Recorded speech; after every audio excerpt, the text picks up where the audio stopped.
Have you ever felt this instant connection with someone? Like you're like, wow, we're destined to be together. This is my soulmate. This is the love of my life. I can't imagine living without this person. I feel like this person has known me and I've known them all my life. Have you ever been in those situations? Well, I can tell you I have. I know you probably have. You think this is instantly meant to be.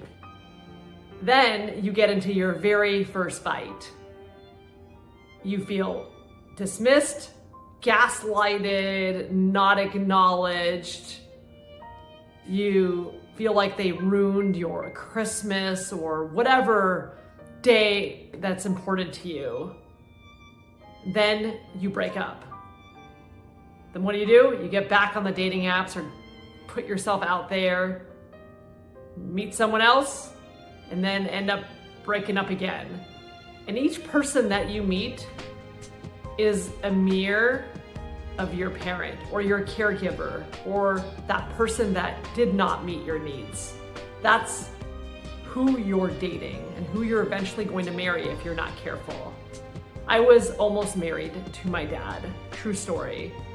My dad is a highly successful person. He is highly ambitious, but he's not emotionally available.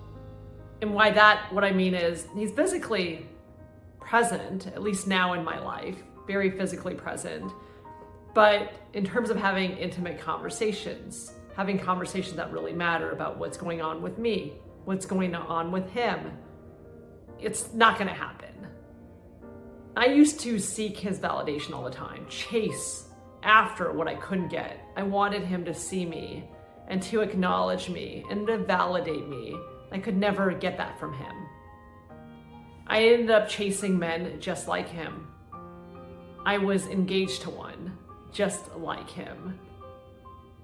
And the way everything kind of turned out, well, you can imagine, I did not get married to that person through the grace of God. But what I did end up realizing through years of therapy and years of working on myself is that I date my dad. I date that parent that did not give me what I need. I want you all to think about this, is when you're out on your dates, when you're in a relationship, maybe you're in a relationship right now, if it's really familiar, if you felt so comfortable from the very beginning, like you've known each other all your life, chances are you're dating someone that's familiar, and that familiar person is either a parent, a caregiver, someone from your past, from your childhood. Just be aware, because what ends up happening is just because they're familiar doesn't mean you're going to be in a healthy relationship. Trust is earned. Remember that. You don't just get trust right away and take someone out on expensive restaurants or go out right away and know each other. Remember, this is a stranger. Now, you might feel like connection, but you still have to earn the trust. You still have to get to know the person. That takes time.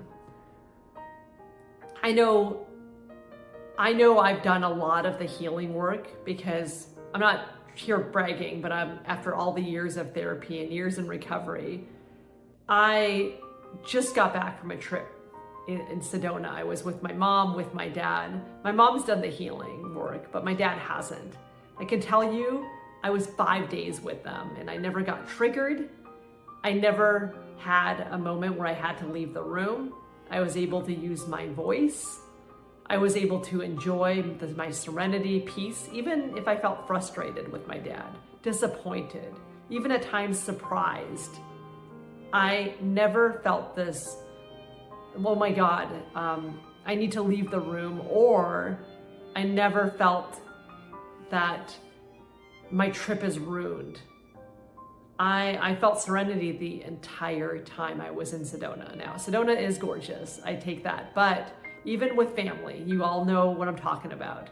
Being with family for 2 days, 5 days can always bring up stuff. And I can tell you, I was perfectly fine. I was in my element. And that to me is healing. The reason the healing is so important is because you don't want to attract that person that didn't give you healing. So how do you change that? Well, therapy can help, recovery can help. I had conversations with my mom because she was willing to do the healing work. I wrote letters to my dad. I never sent them. I did a lot of therapy around my relationship with my dad, but it takes two to tango, right? I can have conversations, but it makes him feel uncomfortable. They say in recovery, if it's gonna injure or harm someone, then you don't do it. And it is, because he's not at the same level, or he's not where I am in my healing journey. And that's okay. But if you are with someone that is receptive, a parent or a caregiver, and you want to get that healing, it might be worth having a conversation. Don't have any expectations they're gonna change, but maybe just let them know how you feel, that you never got that nurturing in your childhood. You always felt dismissed or didn't feel acknowledged and supported. You can let them know there's nothing you want them to necessarily say or do, but let them know this is how you feel. And if you have forgiven them in your heart, you can let them know that. I'm sure that will mean a lot to them. But don't force forgiveness. Forgiveness takes time.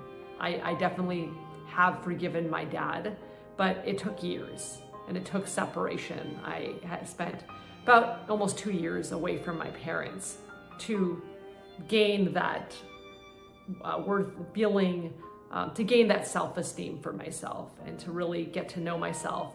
And then I was able to heal and work through all that. Now I'm able to sit down and have family vacations. I just want to let you know that there is hope. I'm not here to brag, but I am here to let you know that you're not alone in this journey. If you feel frustrated with dating, frustrated with relationships, you feel like you've been single for a long time and dating the same person or not going past the third or fourth date, you might want to look back and see how are you choosing your people? Or is it because they are familiar? They are people that you feel safe with. Well, that doesn't mean necessarily that it's healthy. Just check in with yourself. I'm here to support you. I'm here to help you through your journey. Just let me know if this video is useful. Hopefully this can help you sort of better understand why you're struggling in your relationships. Because we do marry your parents. There is truth to that.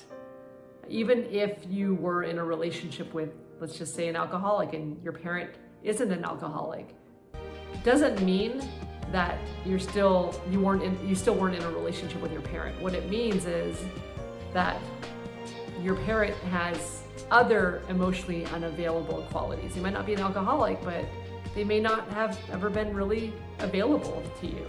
They never may have given that nurturing and that loving that you need. And that's why you ended up with the partner you did. So just be aware of all that, because there is, like I said, truth to marrying your parent. And you don't want to end up in a divorce later. So it's important to just pause, look at these things, and just know that we are all on this journey together.